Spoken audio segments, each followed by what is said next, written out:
All right, recording started. All right, so we are here with Dr. Burnell. Thank you so much for accepting our invitation for this business webinar for OBSA. And yeah, it's a pleasure to meet you. And we're excited to learn more about all your experience and answer to some questions as well. So thank you so much. You're welcome. Thank you for having me. Pleasure to be here. As you can see by my bio, I've been around for a while.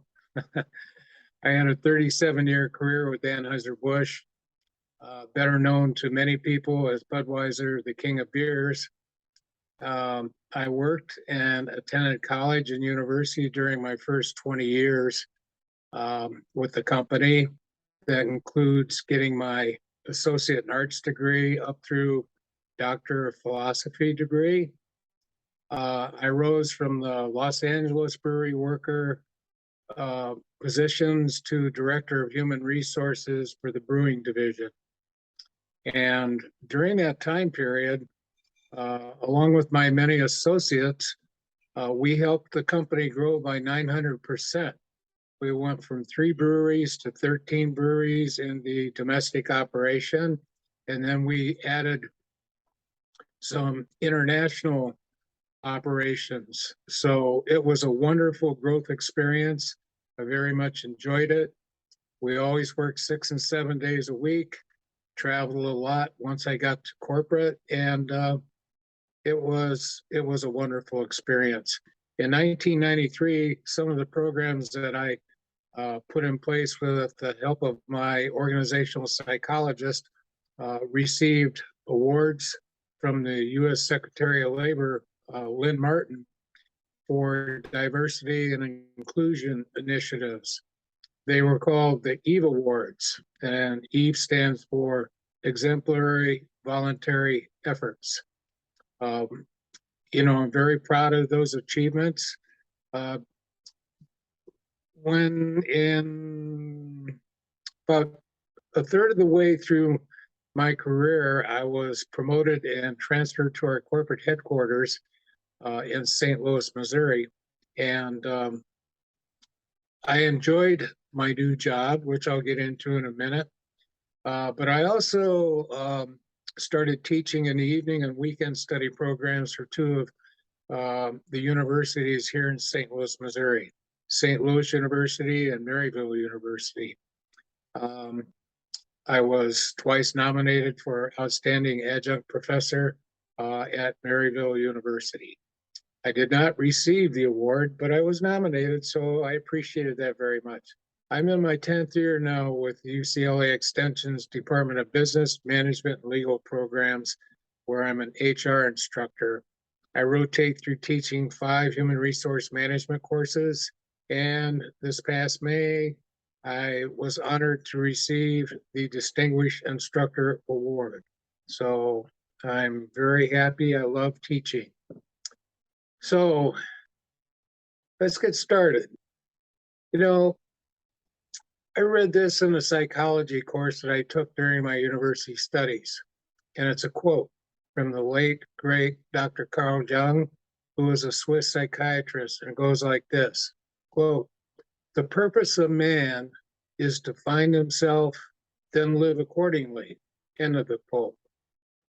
And that's very appropriate right now because, as I understand it, many of the people that are interested in my presentation here are in upper division study, some into their senior year, and they're starting to wonder, okay, what am I going to do once I graduate?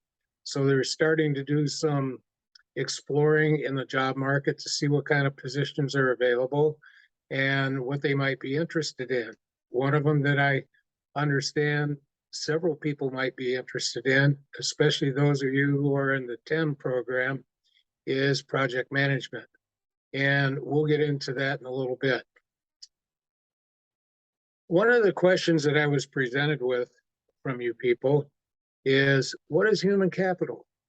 Well, my answer is simply this. It's an asset consisting of knowledge and skills held by a person that can be used by an organization to advance its goals. And it's important because some level of human knowledge and skills is necessary in order for an organization to accomplish anything.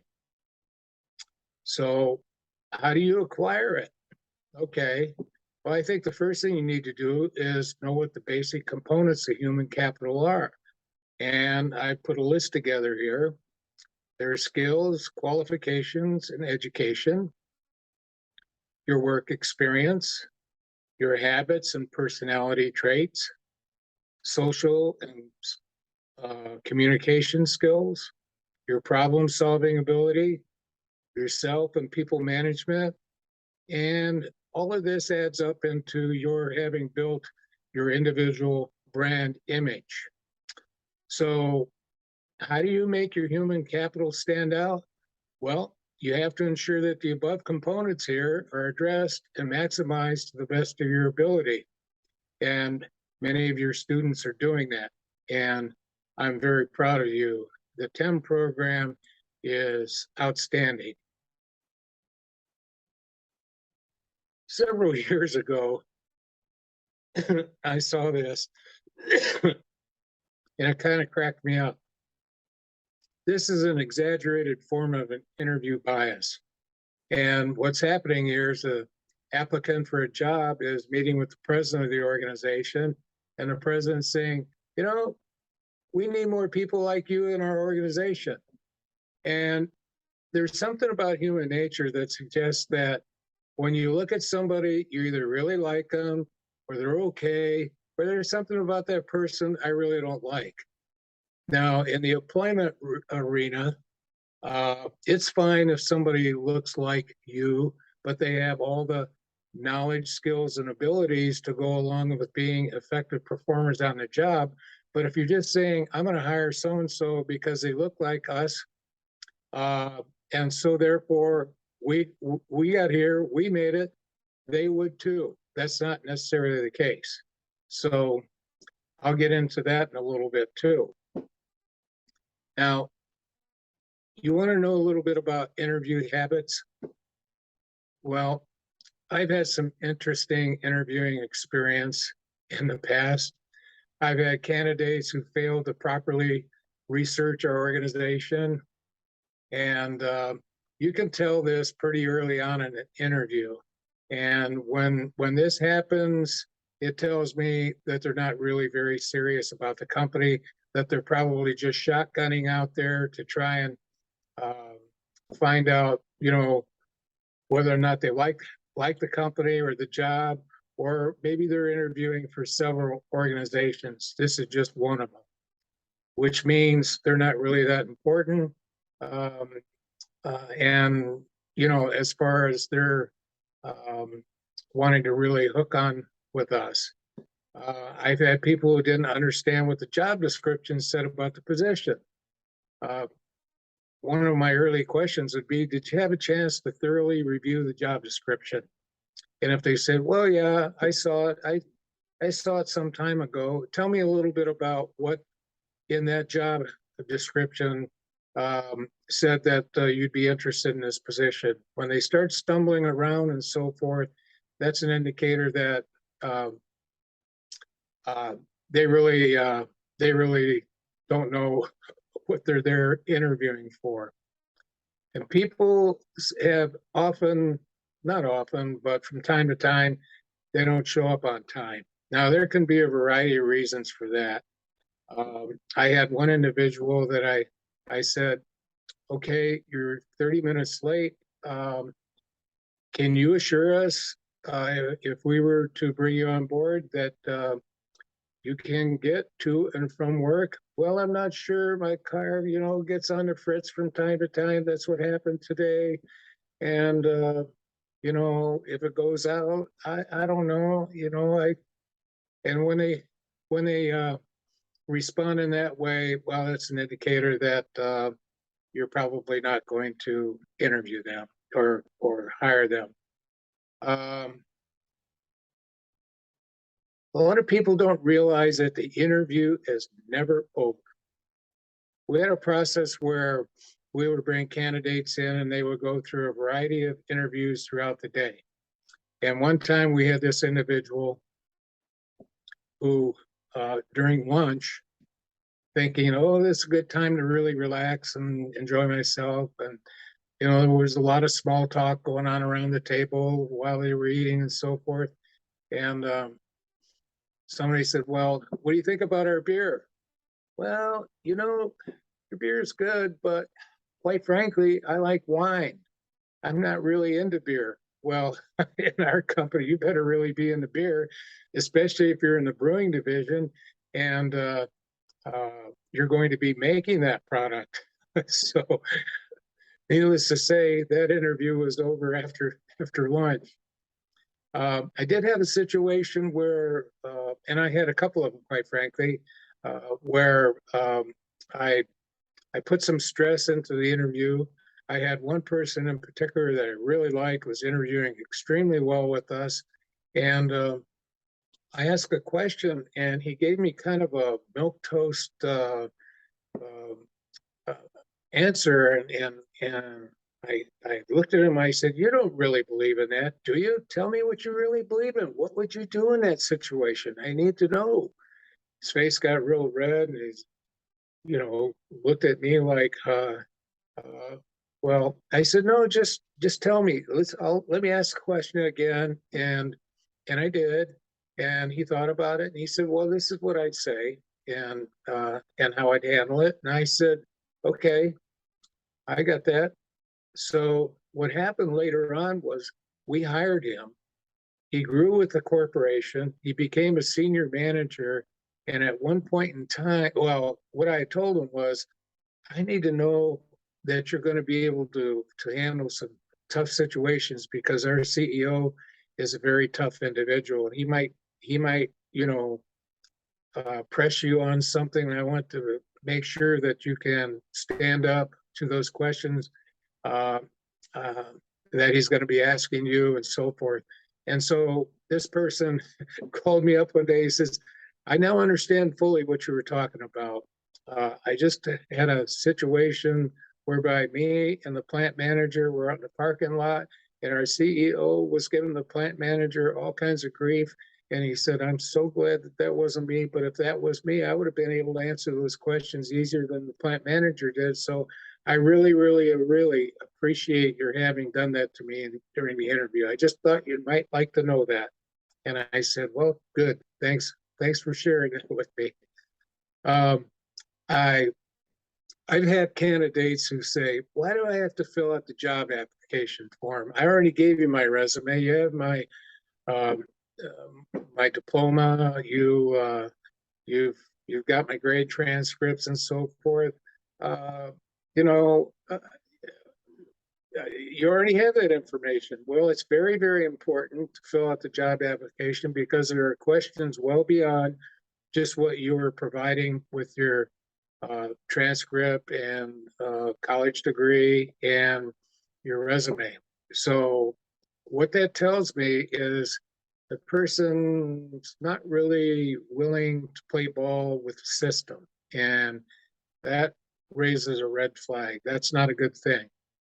I always like to have people follow up with a thank you letter. That's a nice touch that tells you that they're very, very interested in the job. And if they don't do that, that tells me perhaps that maybe they're not quite as interested in pursuing this further. Maybe they've got some more irons in the fire. They're looking at some other positions. We're not really that important. But when they send you a thank you letter, that means they are very, very interested.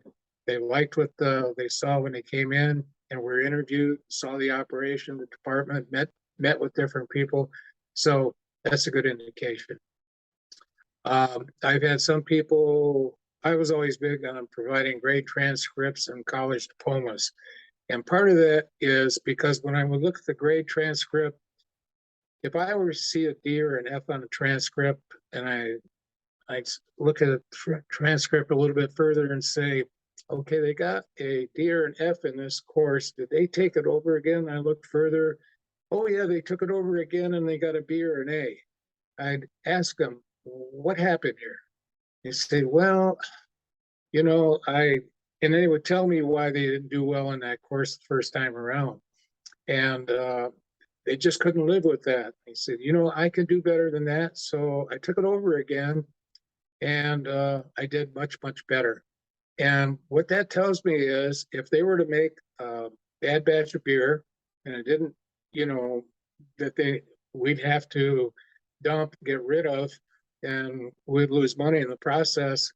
Um, they would think about that so seriously that they would try never to make that happen again. They'd go on to their next batch of beer to make sure that it came out really good, and all those that would follow. So that's very important.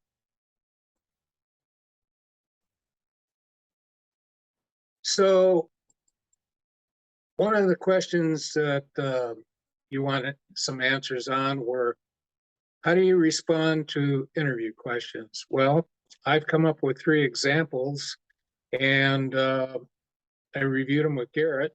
And let's take the first one. If you were asked, tell me about yourself, the answer would be this. Always remember, it's about tying you to the organization. What does that mean? Well, as I got into upper division studies, I realized that I liked the idea of working as a project manager for an organization. Your advertisement convinced me that your company would be excellent and one that I would love to work in. They don't want to hear, well, you know, my family's great, my brothers and sisters, you know, they're really smart, and therefore I'm pretty smart and blah, blah. They don't want to hear that about you. They want to hear a response from you on who you are and what that means to the organization. So that answer would satisfy that. Another example would be, suppose you were a member of a team and you disagree with the way others want to approach a project. How would you go about changing their minds? And a good answer would be, I'd typically try to approach it from a different point of view.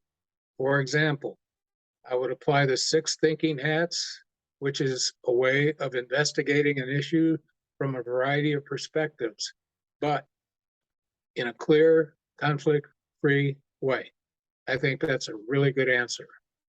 Another example of a question, what would your former manager say about how you handle stress? A good answer would be, I'm pretty thick-skinned. So she or he would say, I'm cool under pressure. So I hope that will be of help to you there. Now, I'm going to share with you an experience that I had that I think is going to be very interesting for you to hear about. At one point in time, about a third of the way through my career, I was promoted and transferred to our corporate office. And the reason I was promoted and transferred there was because they wanted me, with my background in education in the Los Angeles brewery, working a variety of jobs, to come to St. Louis and install several new programs for a major growth effort. Our chief executive officer had taken over the reins of the company, and he was going to really grow the business. And there were 2 things he was very, very much interested in. He wanted to hire really good production workers and staff members, and he also wanted to make sure that we hired a great management team to be able to effectively manage those workers. He had gotten into a concept known as scientific management, and he got that from a guru that he had hired out of one of the top universities in the East. And so I didn't know much about scientific management at the time. And I said, well, if I'm going to be given the charge of dealing with these programs and installing them, I need to learn more about them. So I called a university and I talked to one of the research graduates, and I asked him about the scientific management concept. And he said, well, the best I can tell you, it's the main objective is to improve economic efficiency, especially labor productivity. It's really one of the earliest attempts to apply science to the engineering of processes to management. And you can think of it as applying the scientific method to management, enabling managers to make decisions for an organization and improve its performance. I said, well, why is scientific management so important? And he said, well, it allows quality management, which further helps businesses strengthen their relationship with their employees. And I said, okay, I'm going to hire better production workers and staff members, and I'm going to hire better managers too. This makes a lot of sense. So I put my thinking cap on and I said, I need to hire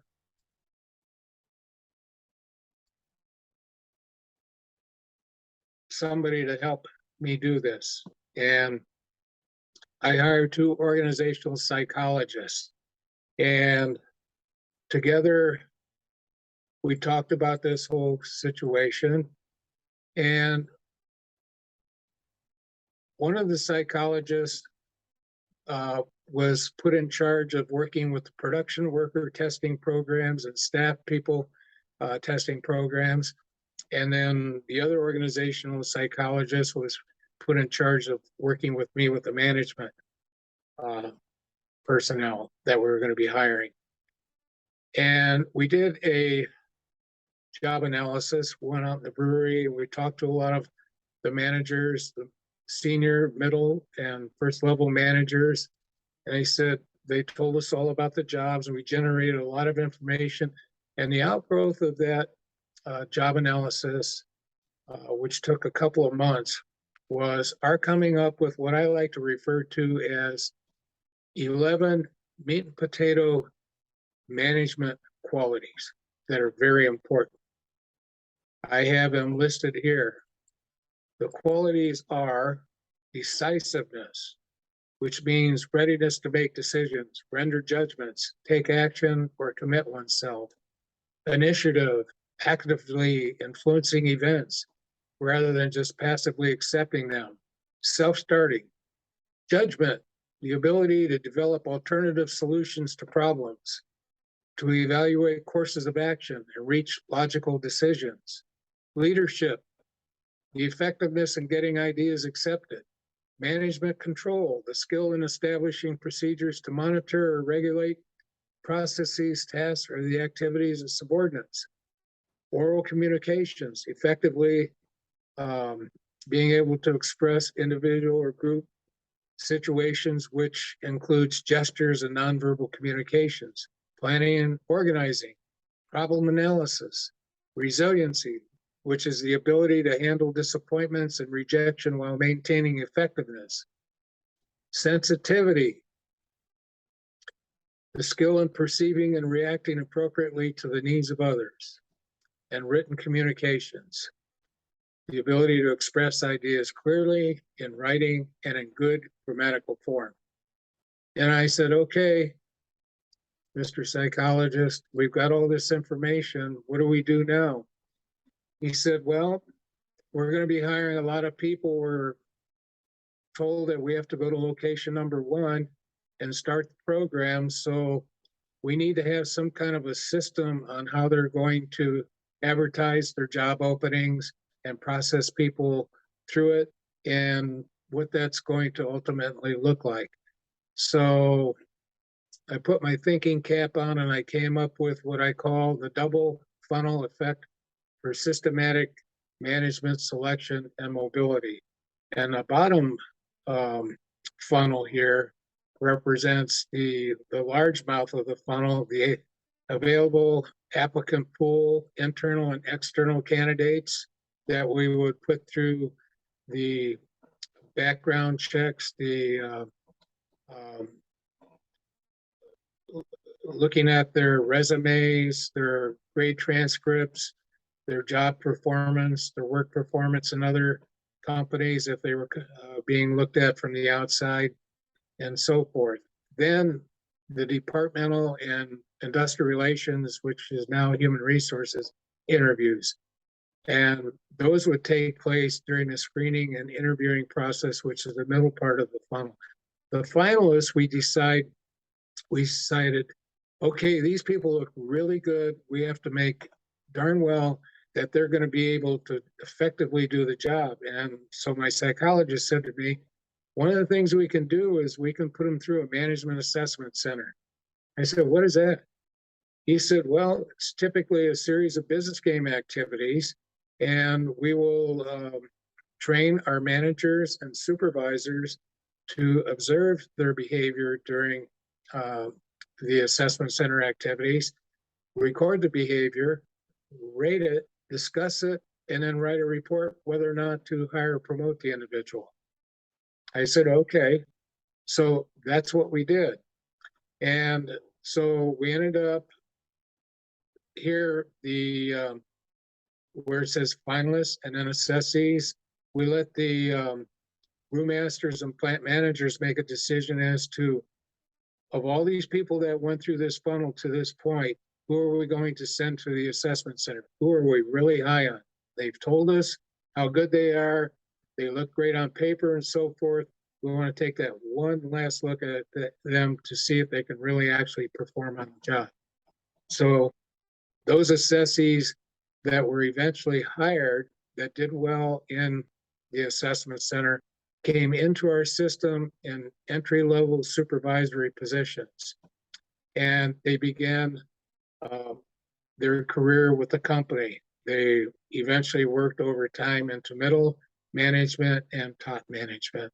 And a lot of the information that we got from the assessment center reports helped us not only make good selection decisions, but it allowed us to take a look at some baseline data for areas that they needed further refinement in.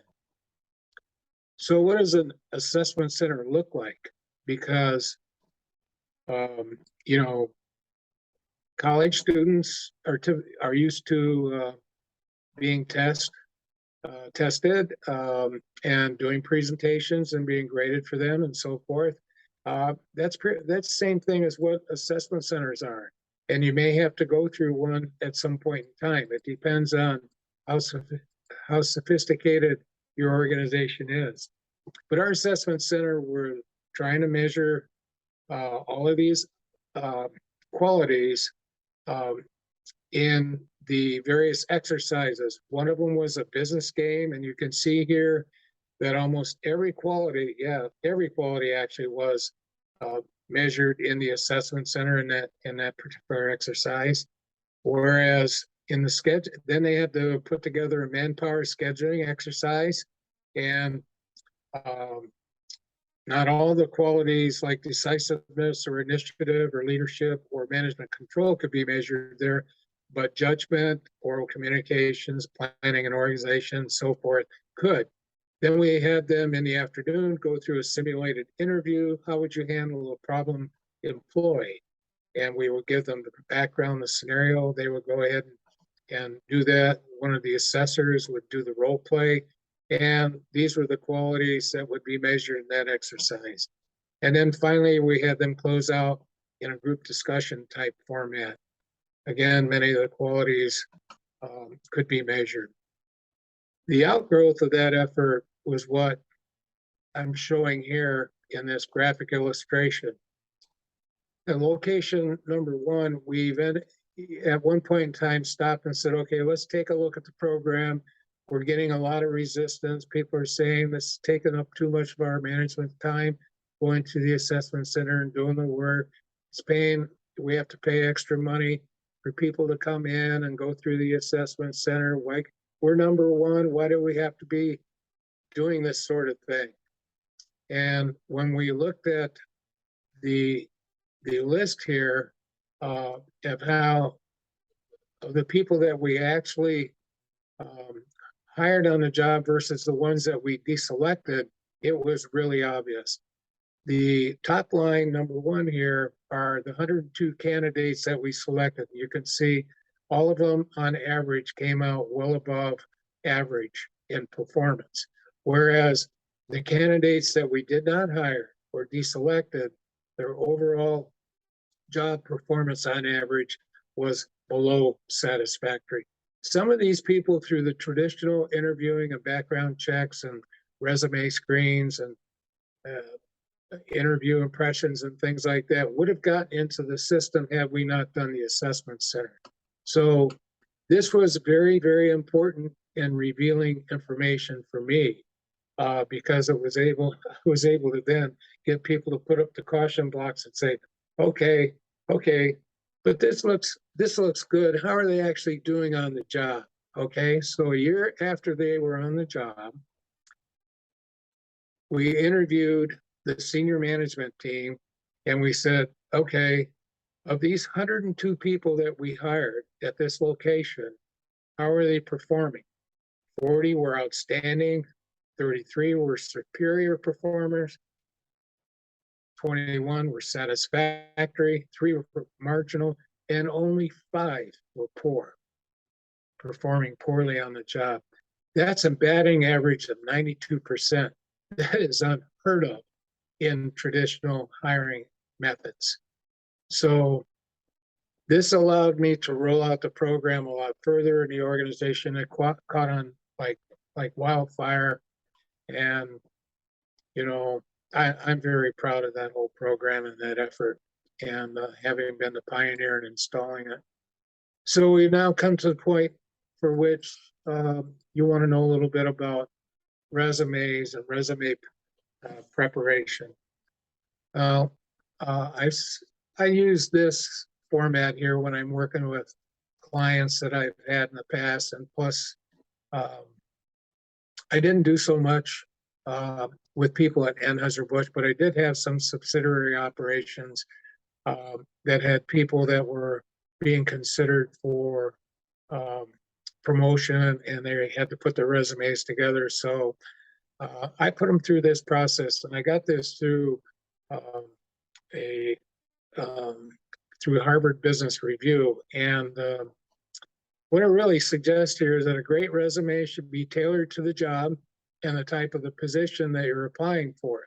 You don't have to change every detail, but the resume itself should reflect the skills and experience that your potential employer would value.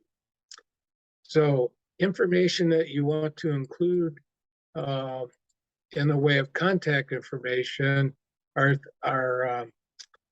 always be sure to include your email address, your phone number. You can go an extra mile by adding your LinkedIn information if it's up to date, or a website that you may have so you can showcase some of your examples of your work.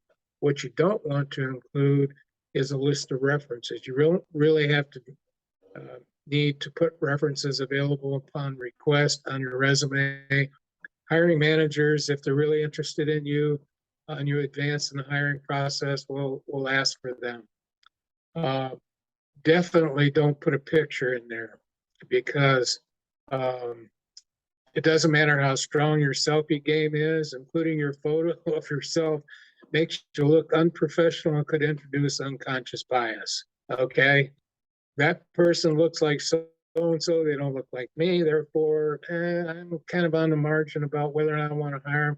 Now I really know I don't want to hire them. Okay, and this is based on the fact that you've looked at the resume and you've done a telephone screen. You actually haven't brought them in and met with them face to face. Age or sex, again, keep it professional. It's a resume, not a Tinder profile. The important thing here is that employers are supposed to ask questions that are only BFOQs. What are BFOQs?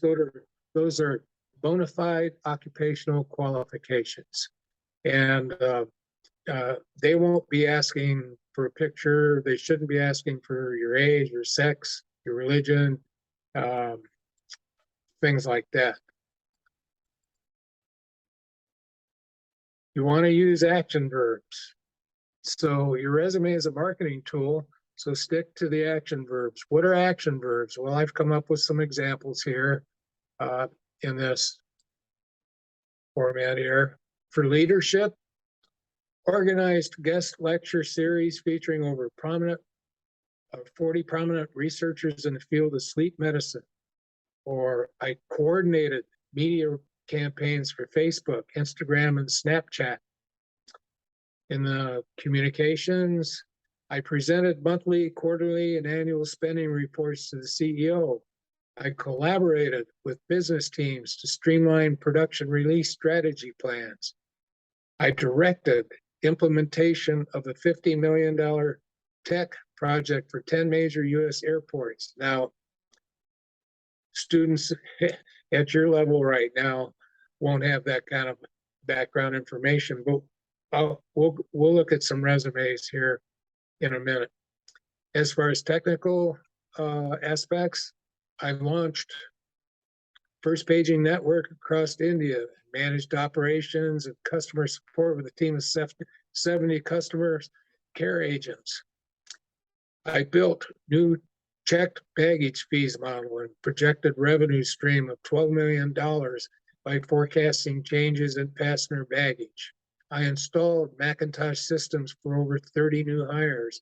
I train employees on usage and company computer policies.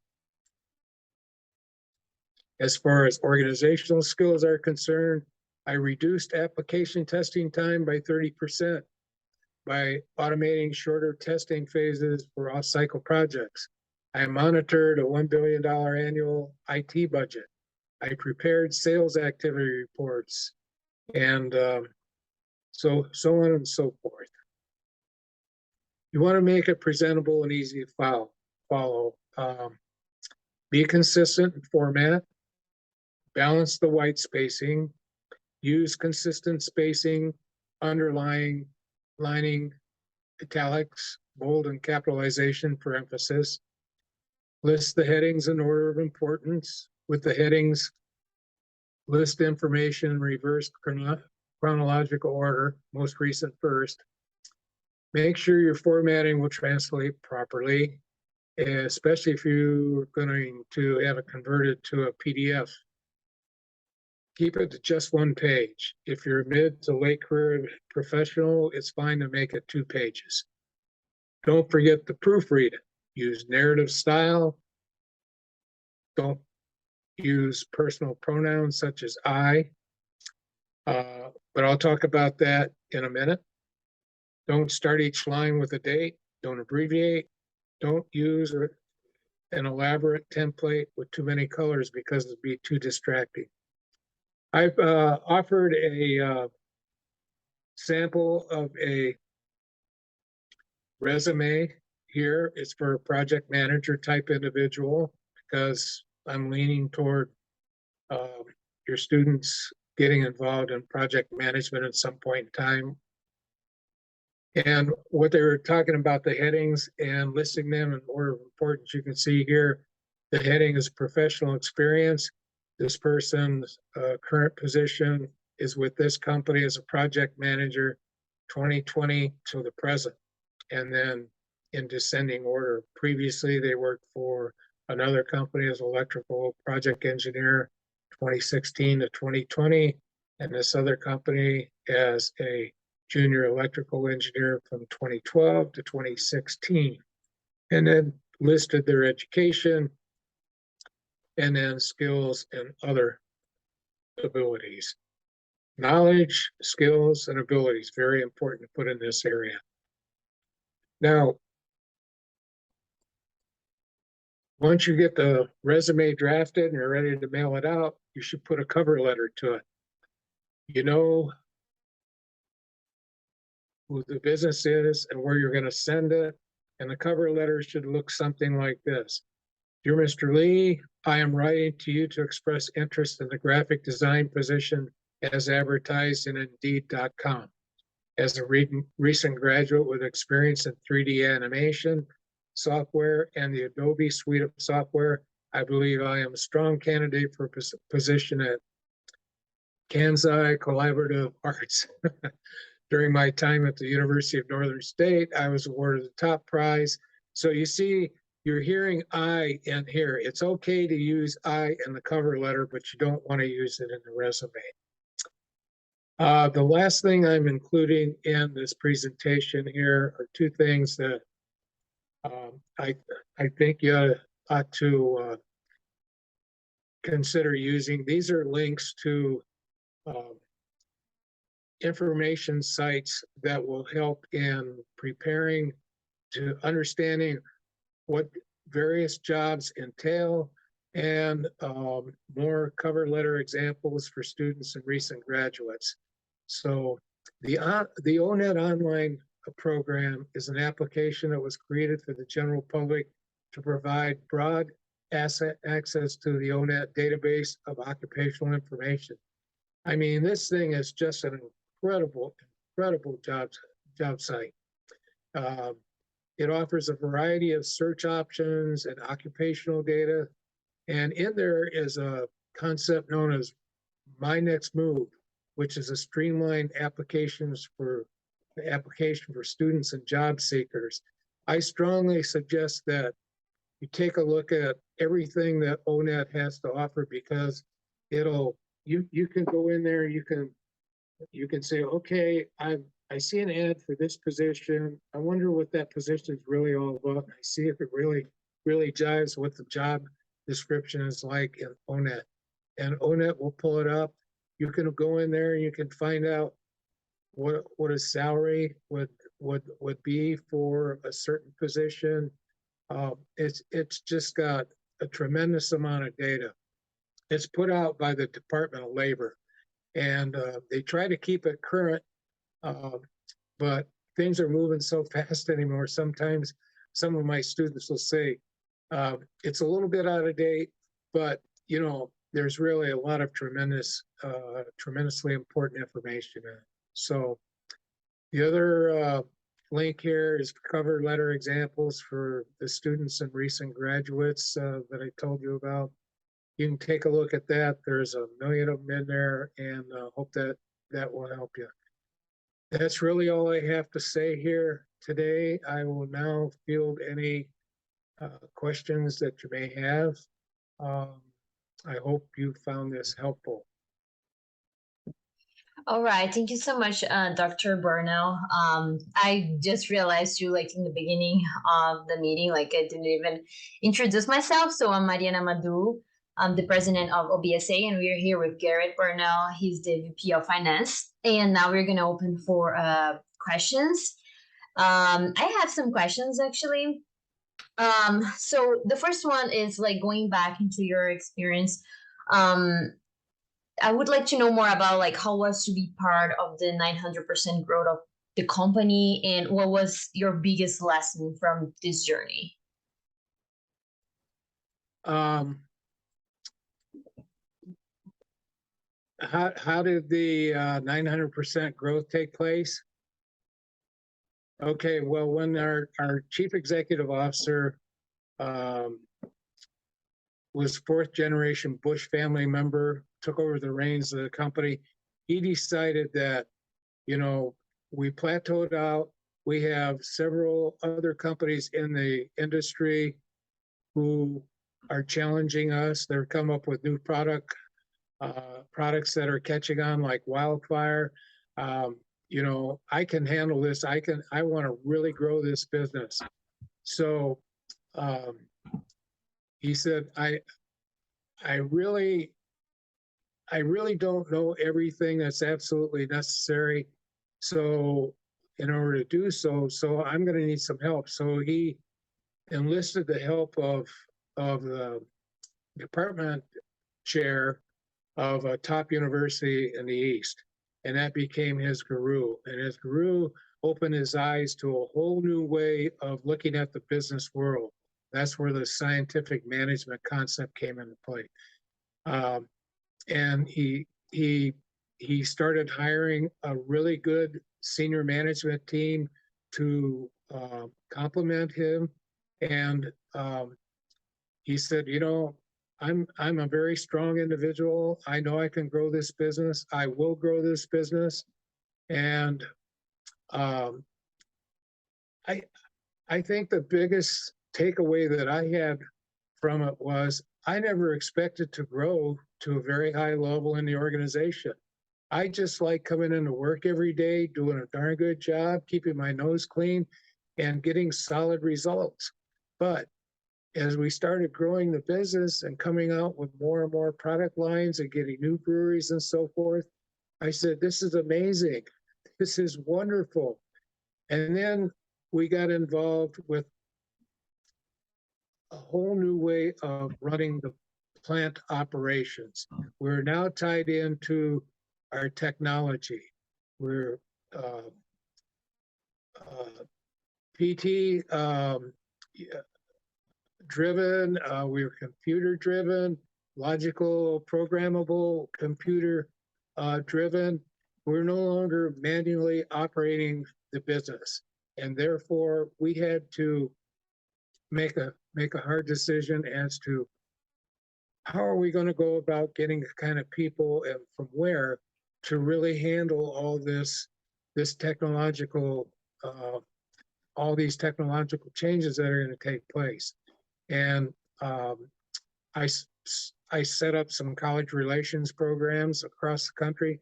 I introduced internship programs, co-op programs, career path planning programs, and a wide mentoring programs and all of that. This was just a whole new way of experiencing reality with how we changed in running the business from being hands-on, small potatoes, put your nose to the grindstone, daily hardworking people to, wow, we've time warped out into this whole new way of business reality. And one of the reasons why we expanded breweries and built additional breweries, we went from 3 breweries when I started to 13 domestically across the country, was we could cut down on shipping costs for transporting our products. So those were a lot of things that I really learned along the way. All right. Yeah. Sorry. I think the bottom line was we all learned a lot. We all found out that we can really do this. This can be different. Change is not going to be that difficult. And you know how people resist change. Yeah. Yeah, that's true. I agree. Yeah. So you mean like basically the biggest tool that you learned was from scientific management to how to choose stronger people to work in the company, right? Yes, absolutely. All right. Yeah. My next question is going towards interview habits and application right now. What is your advice for someone that is in the senior year and doesn't know which role apply to? How do I know that certain positions match with my skills if I don't have that much of experience? Well, that's an interesting question. I think it's not unusual for students at this point in their educational situation to be wondering, you know, how do I know what I want to really go into? First of all, let me explain one thing. You're probably not going to be in that same type job for more than 5, 6, 7 years, okay? If you have some working experience right now, for instance, like in the service industry, you have a pretty good taste for the flavor as to whether or not I really like doing this. Do I want to go into another job, maybe in management or supervision or in leadership in the service industry? I don't think so. But do I like analyzing problems? Do I like building things? Do I like leading people? Do that sort of thing? You may want to go to work in the aircraft industry. You may want to go to work in the automotive industry. I think you have to think about what is my skill set really like? Now, if you're saying, I definitely want to go into management, I know I'm got management ability. I think somebody needs to really look at those 11 meat and potatoes management skills that I laid out there and say, how strong am I in these different skills? Because you might think that you're really good as a manager, but it really comes down to, you know, managing people or supervising operations. That's a whole different way of experiencing reality. I suggest going to that ONET program and taking a look at all the different occupations that are out there. They've got them under category, they've got them categorized by industries and so forth. And start exploring around, see what might turn you on. Open your eyes, say, have that what they call the Oprah aha moment. Aha, that's it. I like that. That's what I need to pursue. Now, that may happen, it may not happen.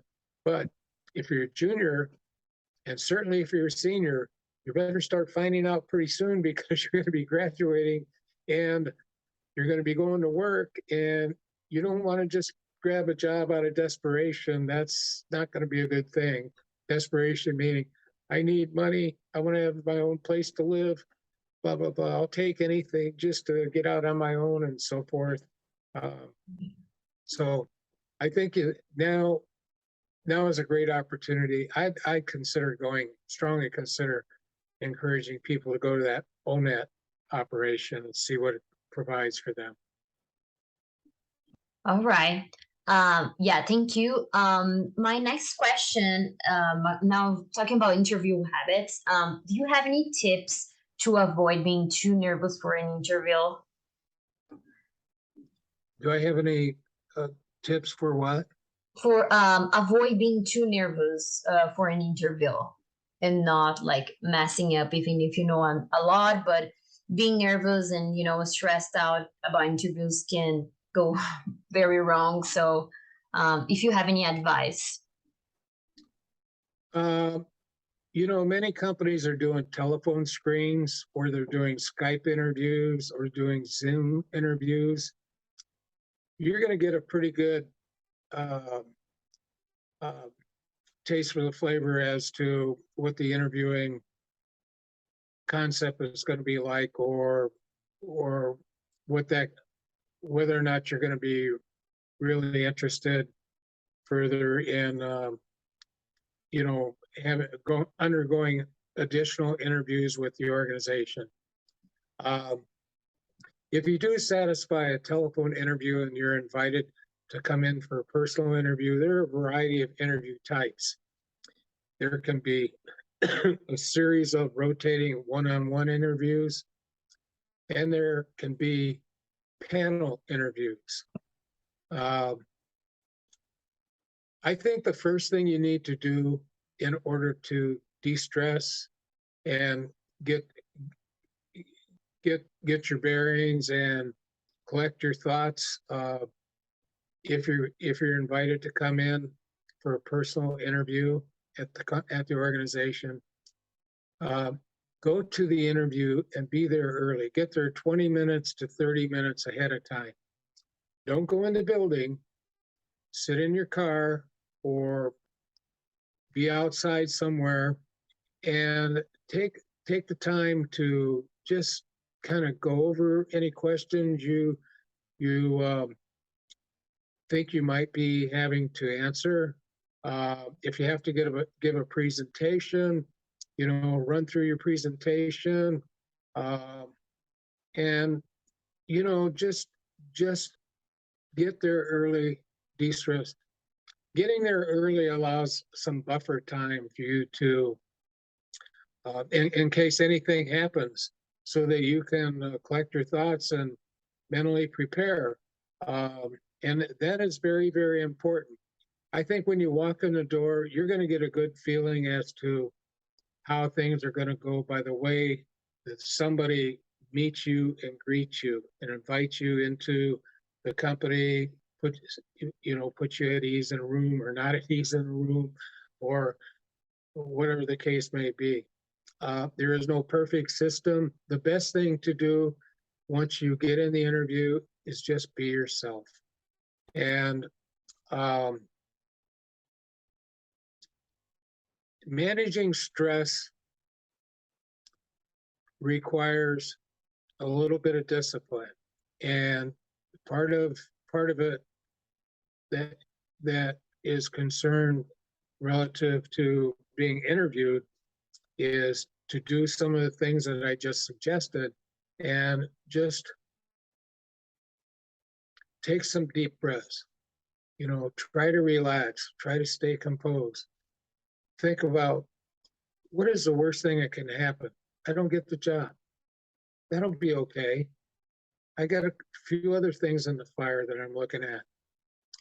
Or conversely, if you really want this job or think you really want this job because it's going to pay well, it's at a good location, it's a great company, it's something that that you're really excited about doing, you might get a little bit more nervous, but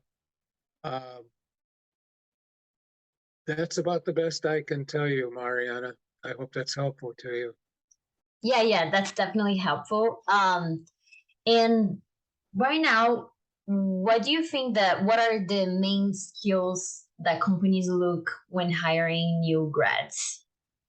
For people that don't have that much of experience, or like, for example, in my case, I have experience with the service industry, but I have more right now experience with like the club association. So what are the main skills that companies look right now for new grads? Well, the first thing they're going to do is they're going to look at your resume, and you've applied for a job based on how you put that resume together, and you're supposed to put that resume together in a way so that you're tapping against information that's provided in the job description. Okay. And if you've done that, they're going to interview you, and you're not going to have to worry about, well, what are they going to be looking for basically? They're going to know what those qualities are that are very, very important in the job going in. You may not know what they are, but some companies may even tell you, we're going to be looking at your leadership skills. We're going to want to know today, before it's over, how well you analyze situations. How good are you at exercising judgment? They may tell you that up front, but then again, they may not. So right now, you're operating in a vacuum. You don't know what they're really going to look at. I would tell you this, they're going to look at how nice and what kind of a quality resume you've put together, in addition to a cover letter. Okay, those two things are first. And if they're going to want to know what was your education, what did you study, how well did you perform, what are some of the other things that you've done,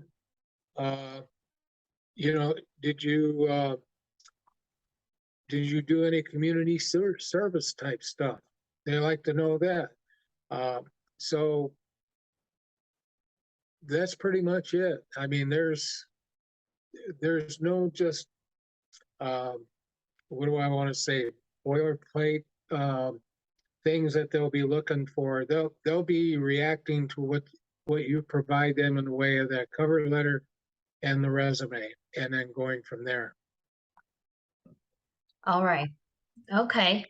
Let me ask you a question. In this TIM program, most of the students that I understand it would be looking forward to some type of project management, right?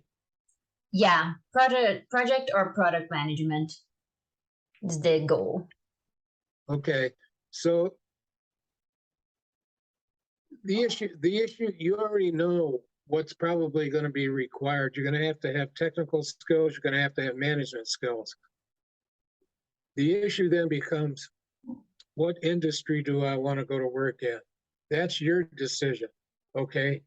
And so you have to search out and find out what's available in those particular industries. And that's why I say, I send people back to that ONET job site. That will reveal, I mean, it's got everything broken out by various categories. I was hoping that maybe Garrett and I could put it up here so that we could walk and talk you through part of it, but we can't. But you do have the information. I would suggest that you get into ONET, take a look at, and you'll be surprised at how it will open your eyes and maybe start giving you an opportunity to take a rifle shot toward something that you might be interested in, 2 or 3 different areas, as opposed to just shotgunning out there to kind of see what sticks.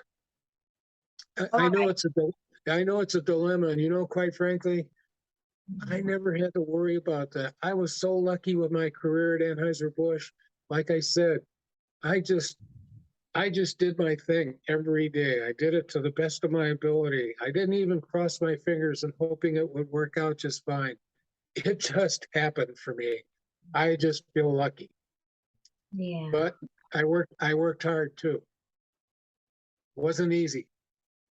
I bet you have a lot of experience. Yeah, but those are the questions that I have. Like, if Garrett doesn't have any other questions, I think yeah, we're good. And thank you so much. This covered a lot of my questions too that I already had, and I could have like a better idea of like interview habits and resume. And in terms of having this idea of the scientific management, I think it helps a lot when you go apply to a job. So yeah, thank you very much. You're welcome. I hope it's been helpful to you. Garrett, do you have any questions? I do not. This has been wonderful. I just want to thank you again for giving such an awesome webinar. Well, Mariana, look at this.